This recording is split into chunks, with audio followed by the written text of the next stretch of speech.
నమస్తే, welcome to our channel. నేను సౌజన్య. CS Jawahar Reddy కనుక విధిలో ఉన్నట్లయితే కౌంటింగ్ జరిగేటువంటి సమయంలో పారదర్శకంగా జరగదు అని చెప్పేసి టీడీపీ శ్రేణులు అభిమానులు భావిస్తూ ఉన్నారు. సో దీంతో టీడీపీ నేతలు కొంతమంది ఎలక్షన్ కమిషన్ ని సంప్రదించినట్లుగా తెలుస్తుంది. ఏదేమైనా కానీ సిఎస్ జవహర్ రెడ్డిని విధిలోంచి తప్పించాలి అని. మరి ఎలక్షన్ కమిషన్ ఇప్పుడు ఎటువంటి నిర్ణయం తీసుకుంటుంది ఏంటి, ఈ అంశానికి సంబంధించి వారి విశ్లేషణని మనతో పంచుకోవడానికి ఈ రోజు మనతో పాటు ఉన్నారు senior political analyst KVV Prasad గారు ఉన్నారు. వారితో మాట్లాడదాం. నమస్తే ప్రసాద్ గారు. నమస్తే అమ్మా. కరెక్ట్ గా ఓటింగ్ జరిగేటువంటి కొద్ది రోజుల ముందు డీజీపీ కసిరెడ్డి రాజేంద్రనాథ్ రెడ్డిని అయితే విధిలోంచి పక్కకు తప్పించారు. బట్ సిఎస్ జవహర్ రెడ్డిని అయితే తప్పించలేదు. ఆయన విధిలో ఉన్నప్పుడు ఓటింగ్ ఎలా జరిగింది ఏంటని చూసాం.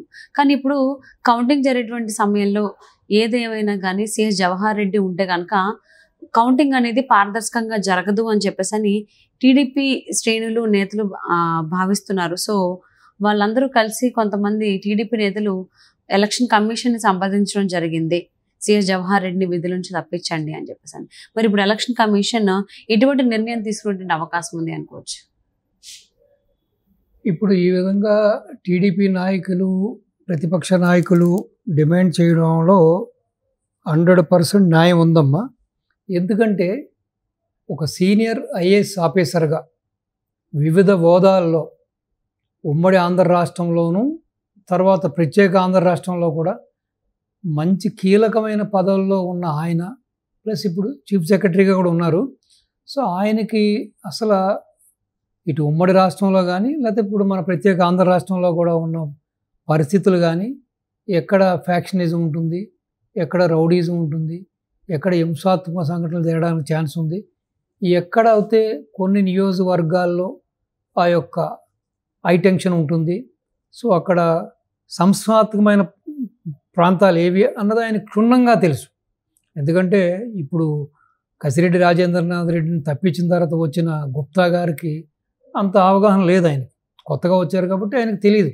తెలియనప్పుడు ఒక సీఎస్గా ఉన్న మీకు అన్నీ తెలుసు కాబట్టి ఆ సమస్యాత్మకమైన ప్రాంతాలు ఏవి, అక్కడ ఎలా ఉండాలి, అదనపు బలగాలు ఎక్కడ ఉండాలి, అదనపు ఫోర్స్ని ఎలా పంపించాలి, అక్కడ లా అండ్ ఆర్డర్ని ఏ విధంగా కంట్రోల్ చేయాలన్న మీరు కావాలని చెప్పి కేవలం వైసీపీకి తొత్తులుగా మారి మళ్ళీ ఎలాగైనా సరే జగన్మోహన్ రెడ్డిని గద్దెక్కించడానికి మీ యొక్క ఏకపక్ష నిర్ణయాలతో మీ వర్గానికి సంబంధించిన కొంతమంది ఐఏఎస్ని ఐపీఎస్ని చేతిలో పెట్టుకుని కొంతమంది కింది స్థాయి అధికారులతో మీరు ఏ విధంగా ఈ ఎలక్షన్ ఇంజనీరింగ్ చేశారు, ఏ విధంగా ఎలక్షన్లో గొడవలు జరిగినాయి, ఏ విధంగా ఎలక్షన్ అయిన తర్వాత కూడా గొడవలు జరిగినాయి, కనీసం మీరు ఎక్కడ కూడా వీటిని కంట్రోల్ చేయడానికి చర్యలు తీసుకున్నట్టుగా కనపడలేదు.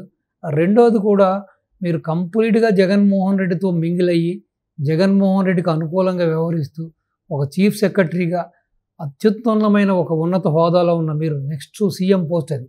సో కంప్లీట్ అన్ని వ్యవస్థలన్నీ మీ కిందకు వస్తాయి, అన్ని వ్యవస్థల మీద అజమాయిషీ ఉంటుంది, అన్ని వ్యవస్థలు మీ నిఘాలో ఉంటాయి. అటువంటి మీరు ఈ విధంగా చేయడం అనేది చాలా శోచనీయం. అంటే కేవలం ఒక ప్రాంతం ఒక వర్గం అయినంత మాత్రాన ఈ విధంగా ఒక ఐఏఎస్ ఆఫీసర్ ఈ విధంగా ప్రవర్తించడం అనేది అత్యంత శోచనీయం.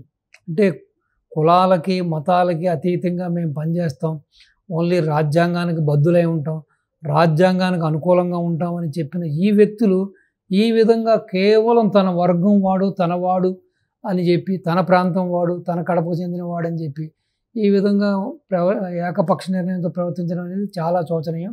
ఇప్పుడు పిన్నెల్లి రామకృష్ణారెడ్డి విషయంలో మనం చూసినా, చెవిరెడ్డి భాస్కర్ రెడ్డి కొడుకు విషయంలో చూసినా, ఈ విధంగా రాష్ట్రంలో గత ఈ యొక్క జరిగిన కంటిన్యూస్ సంఘటనలు తీసుకుంటే కూడా ఎక్కడ కూడా ఒక ఉక్కుపాదం మోపినట్టు కానీ ఒక కఠిన నిర్ణయాలు తీసుకోకుండా ఎంతసేపు ప్రతిపక్ష నాయకుడిని ఇబ్బంది పెట్టడం తప్పించి ఎక్కడ కూడా వీళ్ళు న్యాయానికి చట్టానికి బద్దులై ఎప్పుడు నడుచుకోలేదమ్మా.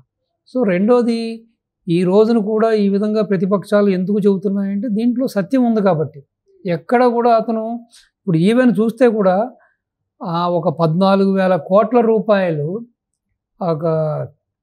కొన్ని పథకాల కింద ఇవ్వాల్సిన డబ్బుల్ని వాళ్ళు జనవరి నుంచి ఇవ్వకుండా ఉత్తుత్తు బట్టలు నొక్కి కేవలం ఎలక్షన్కు ఒక 2-3 రోజుల ముందు దాన్ని రిలీజ్ చేసి తద్వారా జగన్మోహన్ రెడ్డి లబ్ధి పొందడానికి ఈ సిఎస్ కూడా చాలా హితోధికంగా వ్యవహరించాడు. సో ప్లస్ ఏదో ఆగమేఘాల మీద మళ్ళీ ఈసీకి లెటర్ రాసి దీనివల్ల చాలామంది ఇబ్బంది పడుతున్నారు, ఈ డబ్బు పోతే అది ఇది అని చెప్తే కూడా ఈసీ ఏం చెప్పిందంటే మీరు జూన్లో రిలీజ్ చేసుకోండి, June 27 కాదు చాలామంది ఇబ్బంది పడుతున్నారంటే ఓకే ఫైన్, 4th ఎలక్షన్ అయిపోతుంది కదా, మీరు 5th or 6th రిలీజ్ చేయమని చెప్పింది. 13th అయిపోతుంది కాబట్టి మీరు 14th చేసుకోమని చెప్పింది. ఇది May 13th ఎలక్షన్ అయిపోతుంది కాబట్టి May 14th చేయమని చెప్పింది. చేస్తే చేయకుండా తాత్సర్యం చేస్తూ దాన్ని పట్టించుకోకుండా ఈ డబ్బుల్ని మళ్ళీ జగన్మోహన్ రెడ్డి అనుమాయులు, జగన్మోహన్ రెడ్డికి కావాల్సిన బినామీలు, ఆ కాంట్రాక్టర్లకి ఈ బిల్లులు చెల్లించి తదారా కూడా ఒక 25% కమిషన్లు కొట్టేద్దామనే దురుద్దేశంతో ఆ ఫండ్స్ని మళ్లించడానికి ప్రయత్నించినప్పుడు దాన్ని గమనించిన చంద్రబాబు నాయుడు గారు, ప్రతిపక్ష నాయకులు ఎంటే ఈసీ దృష్టికి తీసుకెళ్లడం, గవర్నర్ దృష్టికి తీసుకెళ్లడం, సో దాన్ని ఆ విధంగా ఆపడం జరిగింది. అంటే వీళ్ళ యొక్క కుటిల యత్నాలు, కుట్ల ప్రయత్నాలు చూడండి.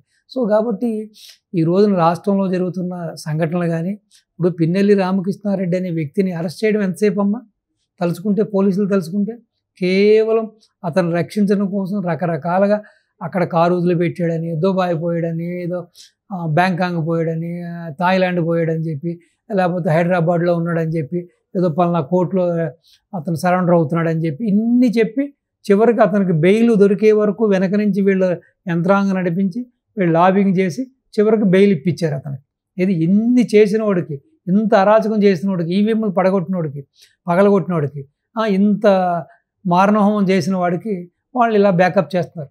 కాబట్టి ఈ సంఘటనలన్నింటినీ చూస్తే 100% చాలా వాళ్ళు ఫ్రస్ట్రేషన్లో ఉన్నారు, వైసీపీ నాయకులు కానీ, వైసీపీ కేడర్ కానీ. సో ఈవెన్ ఈ ఐఏఎస్లు ఐపీఎల్ కూడా ఒక రాజ్యాంగబద్ధంగా వ్యవహరించిన వాళ్ళు కూడా, వీళ్ళు కూడా చాలా ఫ్రస్ట్రేషన్. ఏదో వీళ్ళ గవర్నమెంట్ పోతుంది, వీళ్ళ మంచి గవర్నమెంట్ పోతుంది, మా వర్గం వాడు సీఎం కాకుండా పోతున్నాడు, ఎలాగనే ఆవేదన, బాధ, తీవ్రమైన మనస్తాపంలో వీళ్ళు కూడా ఉండడం అనేది శోచనీయం. ఇంత ఉన్నత పదవిలో ఉన్నవాడు అతీతంగా ఉండాలి.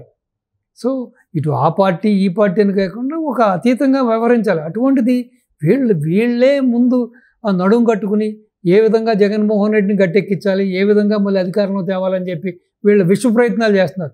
సో కాబట్టి 100% ఇప్పుడు గతం, ఇప్పుడు జరుగుతున్నవి, వర్తమానం, భూతకాలం అన్నీ తీసుకుంటే ఎక్కడ కూడా ఈ జవహర్ రెడ్డి అనే వ్యక్తి ఒక బాధ్యతాయుతంగా వ్యవహరించలేదు. తాను చేయవలసిన పని తను సక్రంగా చేయలేదు. ఎంత కూడా ఒంటెద్దు పోకడతోటి ఏకపక్ష నిర్ణయాలతో కేవలం ఒక కీలకమైన వైసీపీ కార్యకర్తలు ఏ విధంగా పార్టీ కోసం వ్యవహరిస్తారో ఆ విధంగా వ్యవహరించాడు ఈ వ్యక్తి. కాబట్టి 100% ఇప్పుడు కౌంటింగ్ సజావుగా జరగాలంటే కూడా అదనపు కేంద్ర బలగాలను తీసుకొచ్చి పెట్టాలి. ఎక్కడైతే సమస్యాత్మకమైన ప్రాంతాలు ఉన్నాయో అక్కడంతా కూడా 144 సెక్షన్ పెట్టాలి. ఎవరిని కూడా అటు దరిదాపుల్లోకి రానివ్వకుండా కట్టుదిట్టమైన ఏర్పాట్లు చేయాలి. సో ముందు ఇవన్నీ జరగాలి, సవ్యంగా జరగాలి, ఎటువంటి అవాంఛనీయ సంఘటనలు జరగకూడదు, సజావుగా జరగాలి, సజావుగా రిజల్ట్ రావాలి. అక్కడున్న ఎవరైతే ఆ పోలింగ్ ఆఫీసర్లు కానీ, ఆ ఆర్ఐలు కానీ, వాళ్ళు వచ్చిన రిజల్ట్ని వాళ్ళు నీతిగా, నిజాయితీగా, నిబద్ధతతో వెల్లడించాలి. ఎటువంటి ఇన్ఫ్లుయెన్స్ వాళ్ళ మీద ఉండకూడదంటే, వాళ్ళు ఎవరికీ భయపడకుండా వాళ్ళు వ్యవహరించాలంటే తక్షణం ఈ వ్యక్తిని విధుల నుంచి తప్పించాలమ్మా. తప్పిస్తేనే ఇది సవ్యంగా జరుగుతుంది. సో ఇమీడియట్గా తప్పించాలి. సిఎస్ జవహర్ రెడ్డి పైన ఎలక్షన్స్ ముందు కూడా ఆరోపణలు వచ్చాయి, బదిలీ చేయాలి, వెయిట్ వేయాలి అని. ఈవెన్ కంప్లైంట్స్ కూడా ఇచ్చారు ఎలక్షన్ కమిషన్కి, అప్పుడేం స్పందించలేదు. మరి కౌంటింగ్ ముందు కూడా బదిలీ చేయాలని చెప్పి వార్తలు వస్తున్నాయి. ఈవెన్ టీడీపీ నేతలు కూడా ఆరోపిస్తున్నారు, కంప్లైంట్స్ కూడా ఇస్తున్నారు ఎలక్షన్ కమిషన్కి. మరి ఎలక్షన్ కమిషన్ ఎటువంటి నిర్ణయం తీసుకుంటుందో వేచి చూద్దాం. Thank you so much Prasad గారు. నమస్తే. నమస్తే.